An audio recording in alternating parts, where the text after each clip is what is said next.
Hi, this is Glenn with Freedom for Life Fitness, and today we're going to talk about what you can do to help prevent back pain or to help you if you already have chronic low back pain.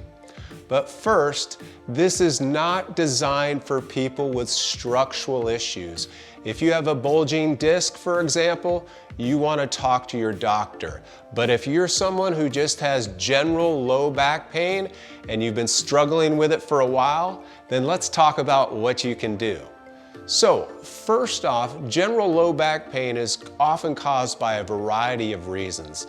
One of those reasons is overdevelopment of some muscles. So, for example, a lot of people, they go to the gym, they want that six-pack or that flat stomach, so they do crunches or sit-ups, and they're really strengthening the muscles in the front of their core, but they're neglecting the ones in the back. And overdeveloping and by doing crunches or sit-ups can lead to an imbalance which could create low back problems. So yes, we want to strengthen those muscles in the front, but we also want to strengthen those muscles in the back as well as our glutes and other smaller muscle groups, which we'll talk about in a little bit. So muscle imbalance is one of those reasons. Another, and probably the most common, is muscular weakness. So for example, we often sit all day long, which really doesn't allow our muscles to strengthen. It also causes them to become short and tight, which we'll talk about a little bit later. But we often have weak core musculature, especially like I mentioned earlier in the back. So we want to strengthen, and the muscles that we strengthen are the muscles here in our abdominal area, also our what's called our inner unit, things that are called the transverse abdominis. We also want to strengthen our low back itself. We also want to strengthen our hips, and we also want to strengthen our glutes. And we'll include some exercises that you can do to help with those areas. Okay, so we know muscular weakness is often a problem. We also know that tightness is often a problem. So we mentioned sitting before. When we sit for a large part of the day, we end up becoming very tight in our hip flexors. That's the muscles that run in the front of the upper thigh into the lower stomach. And those muscles from sitting are in a shortened position and they become tight. So those hip flexors are chronically tight, and that can lead to low back pain. Also, we often have trigger points in our glutes. So those glutes and hip flexors are the two most common problem areas when it comes to low back pain. So we want to stretch those hip flexors, trigger point those hip flexors. We want to do the same for our glutes as well. And again, we'll include some exercises that you can do to tackle these as well. So those are the two biggie. There's one other that sometimes plays a role, and that's our hamstrings. Sometimes people think the hamstrings is the #1 issue, but usually that's not the case. So now that we know we want to strengthen, stretch, make sure we don't have an imbalance, let's talk about some of the exercises that we can do to tackle these areas. So Dr. Stuart McGill, he's really by many is considered the world's most expert when it comes to back pain. And he came up with what's called the Big Three.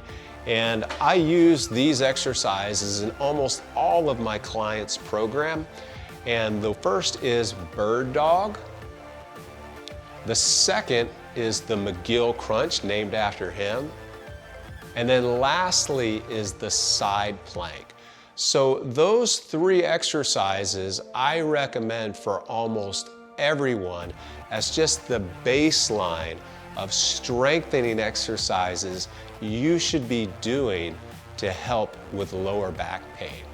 Now, there's also some additional exercises that I like to use as well. And one of them is called the glute bridge, or the glute bridge with band. That's one. And then also I like to incorporate the Palloff press, works our muscles on our sides, our obliques.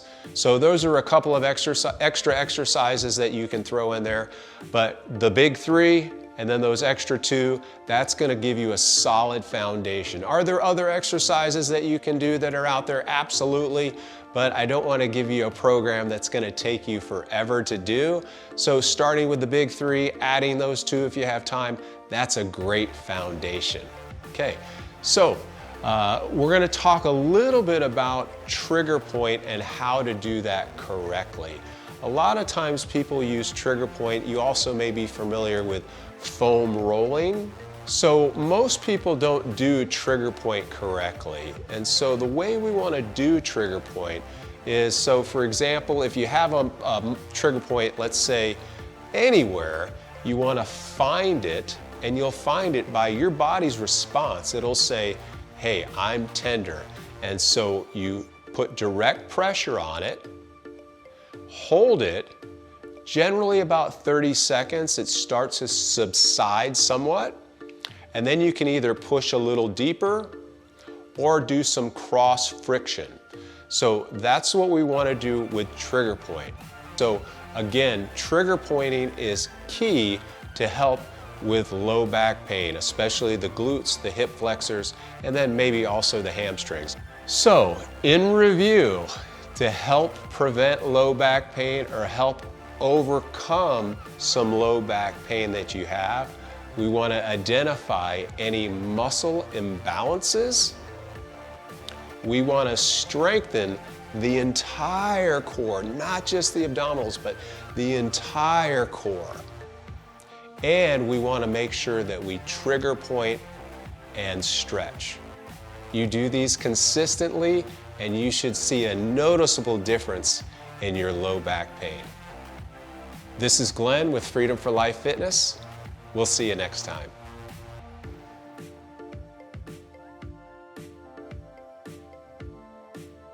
Thanks for watching.